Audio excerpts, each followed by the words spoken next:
అనుగ్రహం కలిగిస్తున్నమాట. మనం ఇక్కడ కూర్చుంటే కార్యక్రమాల్లో మనం కూడా ఒక భాగం అవ్వాలి. మేము ఎలాగైతే మంత్రోచ్చారణలో శ్రద్ధగా చూడండి.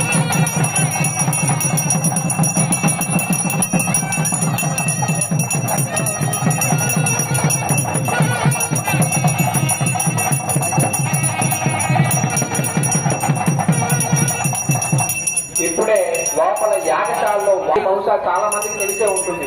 మనం ఇల్లు కట్టుకునేటప్పుడు ఇంకా ఏదైనా మనం కట్టుకునేటప్పుడు వాస్తు చూసుకుంటాం. మనం అంటే ఎలాగైతే మనం తూర్పు వైపు ద్వారం పెట్టుకుంటామో, సూర్యుడు యొక్క రశ్మి మన ఇంట్లోకి ప్రసరింపజేసేటట్టుగా తూర్పు భాగం మనం ద్వారం పెట్టుకుంటామో, అలాగా ఒక్కొక్క దానికి నిర్దిష్టమైనటువంటి స్థలం ఉంటుంది.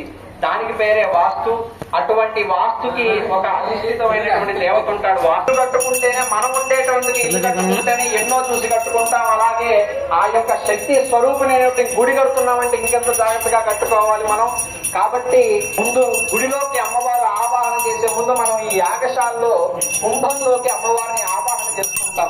ఎలాగైతే ఇందాక నదీకు అమ్మవారి ఆవాహన ముందు, విగ్రహంలోకి అమ్మవారిని ఆవాహన చేసే ముందు యాగశాలలో మనం కుంభాసాధన అంటే కుంభాలన్నీ పెట్టుకొని ఆ శక్తి స్వరూపిణి దేవిని, ఆ శక్తిని అంతా కూడా కుంభాల్లోకి ఆవాహన చేసుకొని దేంట్లో ప్రవేశిస్తాండి, అగ్నిలోకి. వినపడట్లేదండి గట్టిగా. అమ్మవారి యొక్క ఉండేటువంటి స్థలం చుట్టూ కూడా ఆ అగ్నిని చూపించారనమాట. చూపిస్తే చాలా సగటి ఆ శుద్ధి అనేటటువంటి జరిగిపోతుంది అనమాట. ముందుగా మృత్ సంగ్రహణం అనే యొక్క కార్యక్రమాన్ని చేపట్టాం మనం. మృత్తు అంటే మట్టి. మట్టిని మనం ముందుగా తవ్వి ఆ మట్టితో అక్కడ మట్టిని పాలికల్లో మట్టిని వేసుకొని దాని మనం అక్కడ నాటితే అవి మొలకలయ్యి అవి చిన్న చిన్నగా మొలకలు పెరుగుతాయి అన్నమాట. ఆ పెరగటం ద్వారా మనం అప్పుడు ఆ మట్టిని తవ్వి ఆ మట్టితో అంకురార్పణ కార్యక్రమం చేస్తాం. ఇది ఏ మట్టి అంటే పుట్టమట్టి. పుట్టమట్టి మన శాస్త్రం ఏం చెప్పబడిందంటే పుట్టమట్టి చాలా శ్రేష్టమైంది. మామూలు మట్టి కింద ఉంటుంది. ఏదైనా జంతు జరాలను అంతా కూడా అశుద్ధం చేయగలుగుతాయి ఈ మట్టిలో. అదే పుట్టమట్టి ఎలా ఉంటుందండి? పుట్ట ఎలా ఉంటుంది? పొడుగ్గా ఉంటుంది. కాబట్టి ఆ పుట్టమట్టి చాలా శ్రేష్టమైనది చెప్పి శాస్త్రం చెప్తుంది. ఆ పుట్టమట్టిని తెచ్చి ఎంతో గొప్పదైనటువంటి ప్రతిదీ కూడా మన శాస్త్రం గొప్పగా చెప్పినటువంటి అవన్నీ తెచ్చేసి మన పుట్టమట్టిని తెచ్చేసి ఇక్కడ అమ్మవారి ఆకలి చేసి ఆ యొక్క మట్టిని తవ్వి స్వామివారు మట్టిని తీసుకొని యాగశాలలోకి వెళ్లారు. అంకురార్పణ అనే కార్యక్రమాన్ని స్వామివారు ఇప్పుడు చేస్తున్నారు. ఆ మట్టిని కార్యక్రమాన్ని కూడా ఇక్కడ గురించి వేరే వ్యాపకాన్ని పెట్టుకోకుండా అమ్మవారి యొక్క అనుగ్రహాన్ని మన లక్ష్యంగా కార్యక్రమాన్ని చేసి తీర్థ ప్రసాదాలు చేకూర్చి అమ్మవారి యొక్క అనుగ్రహం ఈ రోజు కార్యక్రమాన్ని ముగించుకున్నాం. ఒకసారి మళ్ళీ అందరూ కూడా జై భవాని, మళ్ళీ జై భవాని, కొంచెం గట్టిగా జై భవాని. ఇప్పుడు జరిగేటువంటి కార్యక్రమాన్ని మనందరం కూడా వీక్షిస్తాం.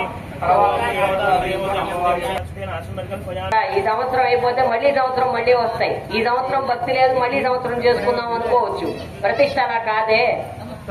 మన జన్మ సుకృతం వల్లే మనం ప్రతిష్టలో కూర్చోగలుగుతాం. అది మనం చేసుకోలేకపోయానే వచ్చే సంవత్సరం బాగా చేసుకోవాలి అని అనుకోవచ్చు. తప్పు లేదు. ఎందుకంటే ప్రతి సంవత్సరం వస్తుంది.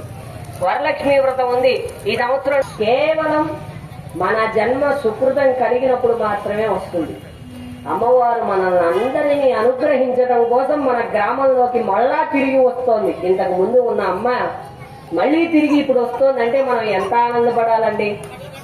చక్కగా మనం అమ్మని మనస్సు నిండా నింపుకొని అమ్మవారినే ధ్యానిస్తూ ఉండాలి. మన పక్క మనిషి, మన ఇంట్లో మనుషులు కూడా మనం జ్ఞప్తి చేసుకోకూడదు. అంతటి ధ్యానంలో మునిగిపోవాలి. మనం చేసుకుంటున్నారు, మనకేం సంబంధం లే, మనం పక్క వాళ్ళతో మాట్లాడుకుందామంటే అది ఎవ్వరికీ కూడా రుచించదు.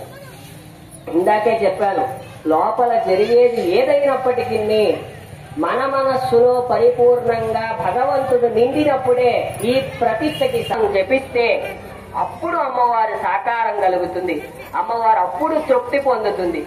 అలాగా మనం చేయబోయేటటువంటి ప్రతిష్టలో భాగంగా అంకురారోపణ హోమకుండాలు చూపించారు. గుడి కట్టినటువంటి మేస్త్రి ఉంటాడు. మనం గుడిని ఎంత పవిత్రంగా చూసుకుంటాం. ఆయన అధివాసము అంటే